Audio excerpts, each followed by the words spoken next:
স্ত্রীকে বলবেন তুমি আমার সব, তুমি আমার কৈতরি,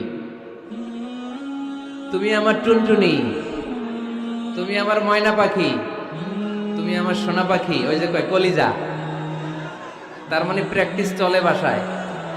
আর কি ডাকেন ভাবিরে, কি ডাকেন বলেন? জান।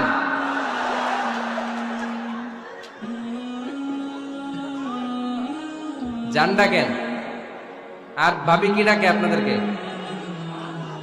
বাবু। কি ডাকে? বাবু ডাকে। আর কি ডাকে? হ্যাঁ, বেবি। পোলাপান কত দুষ্ট দেখছেন, বেবি ডাকে নাকি? স্বামী স্ত্রীর মধ্যে এই সোহাগপূর্ণ, এই ভালোবাসাপূর্ণ এই ডাকাডাকিতে কোনো গুনাহ নাই, আছে সওয়াব। এগুলো দাম্পত্য জীবনকে সুখময় করে, ঠিক কি না?